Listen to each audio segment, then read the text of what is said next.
everyone. I'm intending that you are well, happy, and whole on this beautiful Monday afternoon or evening, wherever you may be in the world. I am wishing you well.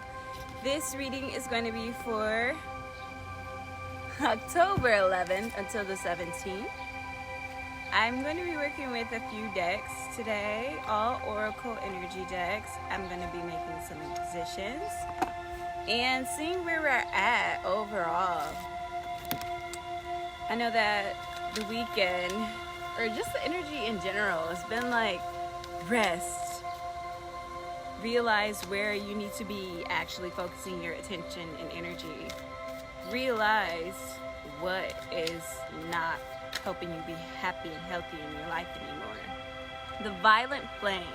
Look at that beautiful card.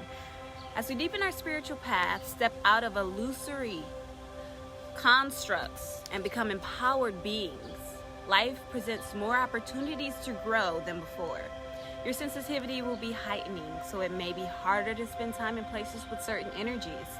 Do you have a range of accessible go-to practices for recentering and cleansing your aura and protecting your energy field? A routine for psychic fitness will help keep your aura strong and resilient, and your energy sovereign and your vibration high. And it will help you to see through illusions that block or disorient you. Bring the violet flame into your meditation and self-care practices for graceful rebalance. This card is absolutely beautiful. Why? Because I'm always talking about the elusive constructs that this world wants to fit us into. They want us to be on autopilot. They want us doing things. They don't want us being a stream of divinity, being here, moving energy, processing to progress, and creating our own worlds here on this earth. It's a very suppressive place to be, this earth. What kinds of reoccurring situations or people do I attract? And what kind of lessons might they have about myself? Wow, so guys, we're tapping into this third eye chakra, all this purple here.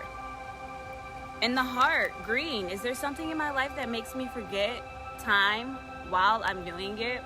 And what is that thing? Because those are the things you should be doing to help recenter and heal yourself. Yesterday, I was doing a scratch off. I love the bingo scratch off tickets, and I only ever buy them when I'm super sad or like frustrated. It is one of the things that helps me ground my energy, and I'm not very prompt about sending them back into the see if I won or not, but just that in itself, doing that, scratching off the lottery ticket, it's just so fun.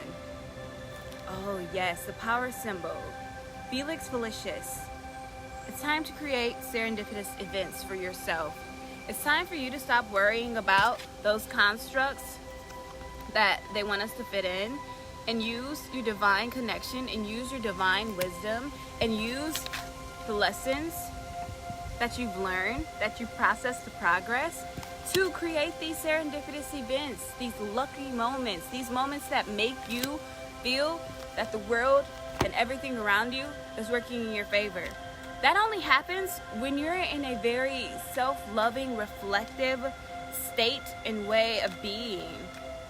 I'm going to the crystal deck now, guys, just to see the crystal energy. Oh, yes. I'm going to pick this one. Argonite. Release emotional baggage. Argonite.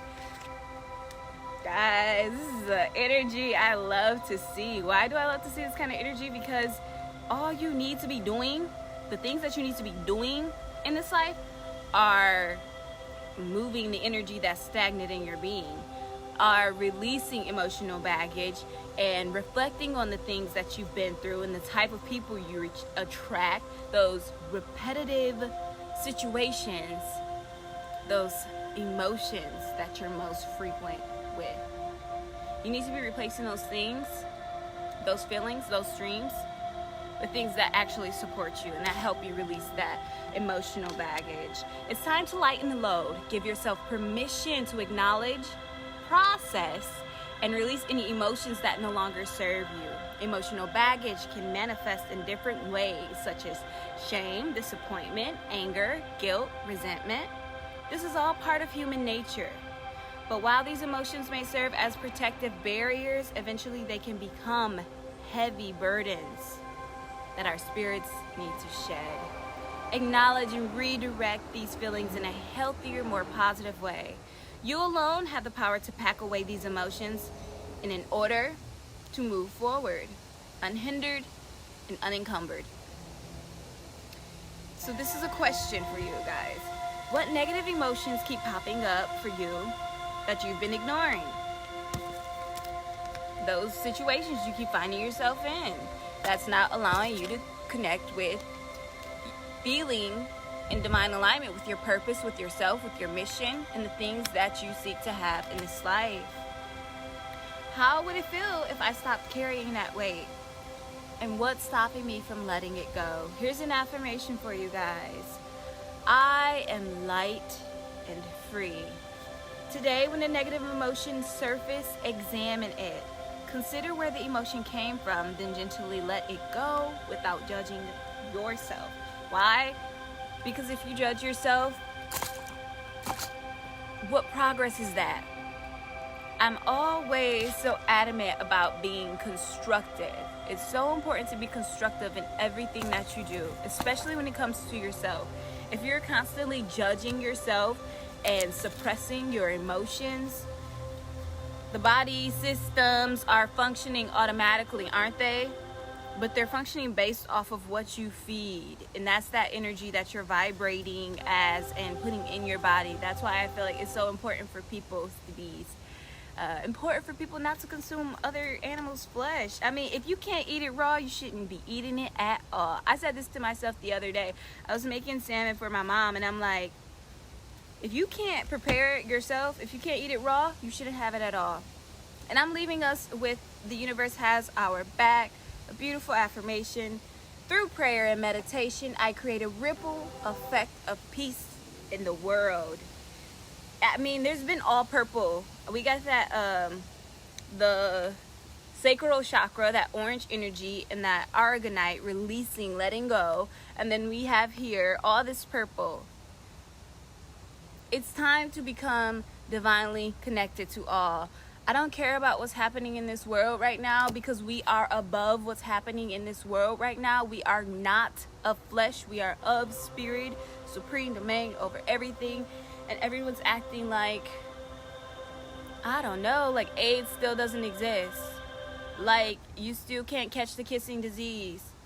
Like as if, guys, like get with it. Do your own research, because most of you don't have a single clue what's actually really happening. You're telling me they're firing thousands and thousands of healthcare professionals, yet there's a global pandemic going on. Yeah, sounds like a load of malarkey to me. But I'm here for you. You know, we have these three colors: the heart, your third eye chakra, and then that solar plexus. No, not solar plexus, the sacral chakra. You guys need to be working. Be being. Know your worth. And know that you can connect to whatever you wish to have, see, feel, be in this world. And that's my blessings and bliss for this week. Share with your family, share with your friends, because it's necessary. They need to heal too. I love you guys. Be well.